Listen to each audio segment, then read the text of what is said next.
say, I want all the troops out. But Yeah. he was definitely more aggressive as a congressman, saying that Trump should have been more aggressive with Russia. Yeah, I mean, you read the statement like a lawyer, and it doesn't say anything. What it says is that he's not going to give them F-16s for long-range missiles, right? But it doesn't say anything else. He doesn't say he's limiting aid or there's any other weapons he's not going to give them. It warns against further entanglement. So what does further entanglement mean? Does that mean it's fine with the status quo and just doesn't want to go further? You know, that's not necessarily an unreasonable position. So I think that's what he'll potentially rely on if he's president and he wants to go in a different direction or stick with what we're doing. But I don't think he needed to make this statement. I think he should have just stuck with, we're not going to give him a blank check. I'm focused on the legislative session. And this Would have been better. Yeah, I'm not sure this played out the way they hoped it would. Well, here's the thing. A lot of people are happy about it. I firmly believe that President Biden's making it harder and harder to support this when he slow walks just about everything that's given, and he says things like, we'll stay in as long as it takes. That does not please the Ukrainians. They can't win a war of attrition. It's got to happen now. And if he doesn't understand that, then they're going to lose. So just a quick thing about the incident that happened yesterday. So it turns out the Russians had 2 fighter jets go up on our Predator drone. It's the latest incursion. It costs about $32 million when it's armed. So the Russians send the 2 Su-2 fighter jets around it. They dump fuel on it, I guess to blind it and screw up its sensors. Then the second plane goes around to drop fuel on it, reportedly. We're going to see this video, and clips the propeller or the wing, and the thing goes down to the Black Sea.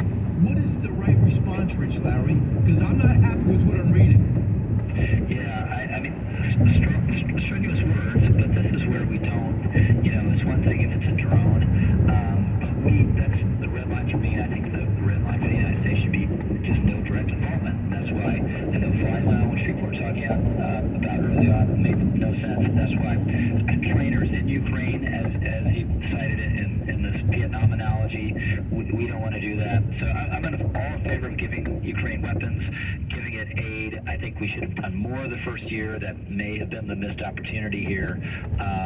But otherwise, we don't want to get in a direct shooting war with Russia, obviously. Right, but what is the right response? Because weakness begets more attacks and aggression. Here is John Kirby. I couldn't be more disappointed in these words, but Rich, you have a much more level head. Somebody could have gotten hurt. Nobody wants to see that happen, and it could lead to miscalculations between two militaries that are operating not obviously in Ukraine together, but certainly in proximity in the region. And we don't want to see this war escalate beyond what it already has done to the Ukrainian people. And so this was inappropriate, unsafe, unprofessional conduct by the Russian pilots. Inappropriate, unsafe, and unprofessional. Oh, please. I mean, by the pilots. We lost the $32 million drone, and they came back, and they have anything but contrite. What would this is what their ambassador said. What would the reaction be in the United States if you see such a Russian drone very close to San Francisco or New York? For me, it's clear for you as well. If they were in international waters or air, that's different. That is not going over San Francisco. So this is a Predator drone that had its, I guess, radar off, but this to me is unacceptable. Yeah, well, inappropriate is the weakest word possible. But, the alternative here is helping Ukraine win, and I don't think anything about this incident is going to change that or should change that, and we should do all we can to help the Ukrainians push the Russians back towards the goal. By the way, I use the word win loosely. There's going to have to be a negotiated settlement at the end of the day. That's where I agree with all these folks, J.D. Vance and others. But the question is, how do you get it? Do you cut off Ukraine so Russia makes huge gains and Putin doesn't have to stop? I don't think that's how you get a deal. You convince Putin that he's not getting what he wants on the battlefield, and then maybe you get him to the negotiating table. Yeah, well, we got to wait for that offensive. And I was talking to one of these Ukrainian officials last week, and they said, we could have done the offensive in the winter. We didn't care about the weather. We were equipped, but we haven't gotten the equipment yet. We haven't gotten the munitions. So come spring, there's going to be some gains reportedly by the Ukrainians because they're organized, they have a plan, they have experience, and they're supposed to have a whole bunch of tanks from about 5 different countries to be able to get in there. as well as a Patriot missile defense system that should be implemented over the next few weeks. And then we will see a neutralized enemy in Russia, perhaps. So, yeah, there was a Washington Post story the other day. I'm sure you saw that 120,000 Ukrainian losses, which is a lot. Not as much as the Russians, but obviously they don't have the manpower reserves that the Russians do. So, and depleted in artillery shells and the rest of it. So the aid can't get there fast enough. So Michael White, when people say this is just an isolated incident, it's two countries that don't get along, they're already making moves in Moldova. So here's Michael Weiss of Yahoo News, cut 16. Yeah, so this is a leaked document from the Russian presidential administration, a specific directorate that deals with several states in the Russian periphery, including Moldova, as you said, and we previously had a story about a Belarus strategy playbook as well. But this one is particularly timely. On Friday, John Kirby, spokesman for the National Security Council, came out and gave this rather out-of-left-field press conference saying that the U.S. intelligence community assesses Russia is trying to stage some kind of insurrection or provocation in Moldova. It's a very small country, one of Europe's poorest, but it happens to border Ukraine. There has been a frozen conflict in this country in the area called Transnistria since 1992. Russian quote-unquote peacekeepers are stationed there. And Kirby, everyone was sort of scratching their heads wondering what he could refer to. On Sunday, there were indeed massive anti-government protests in the capital of Moldova, chanting for the pro-Western, Harvard-educated president to resign and also to have the population compensated for high utility bills this past winter. And these protests were financed by a pro-Russian party whose oligarch head is a fugitive from Moldova, living currently in Israel.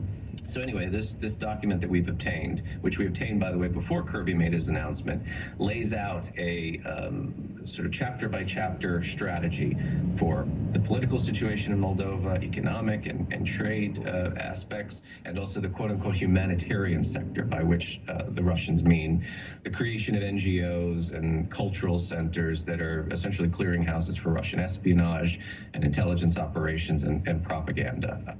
So that is news. For people who think that that's so 1930s, it is very 2023. Yep, no doubt. And it's not as though if Putin prevails in Ukraine, he's immediately going to invade Poland. But you'll see all this kind of probing action, and the rubber really hits the road when he does it in the Baltics or some other NATO state, and that's what we're trying to avoid, because then you have an extremely dangerous situation that and directly involves a treaty commitment the United States has to use force. So that's what we want to avoid. And then there'll be a big push here. Why are we in NATO? It doesn't really matter. These countries' problems. So I just think it's a bad trend. It's disturbing that it's coming from the Republican right.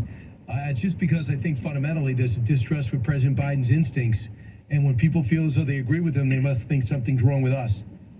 Yeah, I also think there's the shadow of the Iraq War, and a lot of these people, they might have supported the Iraq War at the time, but they regret it and think it was a huge mistake.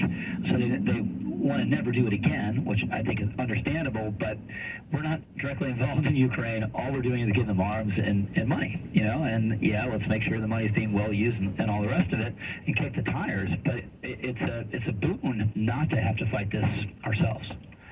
Hey, Rich Lowry, National Review. Thanks so much, Rich. Hey, thanks, Brent. 1-866-408-7669. I'll come back, get your calls on that. Also, I did not tell you about the Hunter stuff. It'll be very interesting to see how quick this is now moving. Brian Kilmeade.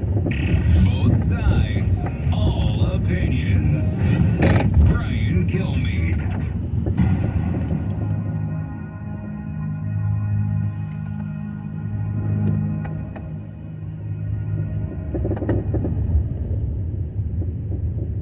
Open enrollment has come and gone. It doesn't matter if you're in reasonably good health. You can apply anytime and save 30 to 60% of Obamacare rates without any penalties. Stop giving thousands of dollars to government-sponsored insurance companies only to pay high deductibles with limited networks. American medical plans have absolutely no deductibles and zero copay for doctor visits.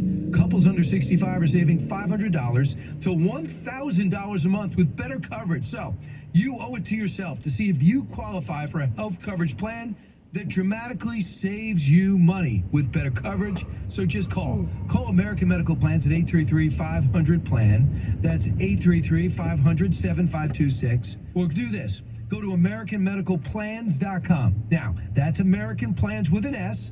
AmericanMedicalPlans.com. They will customize a plan chosen and managed by you, not the government. Save money. Get better care. AmericanMedicalPlans.com.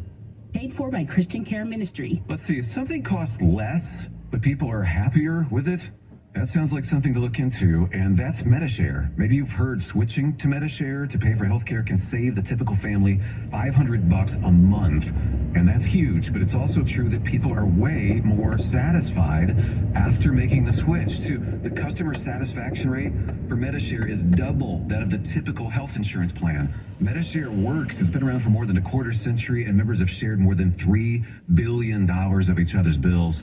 People love having telehealth and a huge nationwide PPO network. So, yeah, you can save a ton and like it better. Imagine being happy with how you're taking care of your health care. So if you're self-employed or part of the gig economy, or you just want a plan you're happy with, you can call right now and get a price within 2 minutes. A very, very smart use of 2 minutes. Here's the number you need. 855-51-BIBLE. That's 855-51-BIBLE. 855-51-BIBLE. This morning, you're getting them to school on time. This morning, it's a nice day to take her out for a walk. This morning, you'll have time for coffee. This morning is where a better day begins. We're on the air to make your day everything you want it to be. This is Sonoma County's News Talk, KSRO. Who doesn't love a quickie? All right, relax, folks. I'm talking about the 20-minute, once-a-week workout from Inform Fitness in Rohnert Park. It's safe and efficient, and it's exercise backed by extensive scientific research. You're busy with work, the kids, your spouse, homework. Where do you find the time to work out? Go to informfitness.com/Rohnert Park and sign up for a free workout now.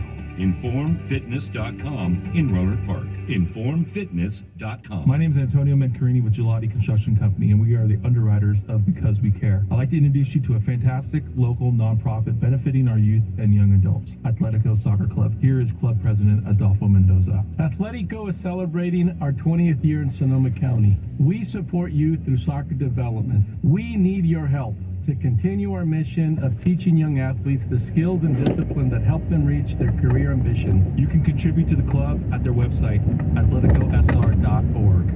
If you have ever thought about remodeling your bathroom but were worried it would take too long or cost too much, then stop worrying. Right now, Jacuzzi Bath Remodel has designed a collection of high-quality custom products and perfected the one-day remodeling experience so you can enjoy your new bathroom faster than ever before. It's a worry-free bath remodel from the most trusted brand name in the business, Jacuzzi. For a virtual or in-home appointment, call 800-826-9895. That's 800-826-9895. 800-826-9895. I'm Stephen Curry, Uncle Walloon. Hi, I'm Jonathan Dominguez. I'm Ron Adams, and you're listening to KSRO, North Bay headquarters of Dub Nation.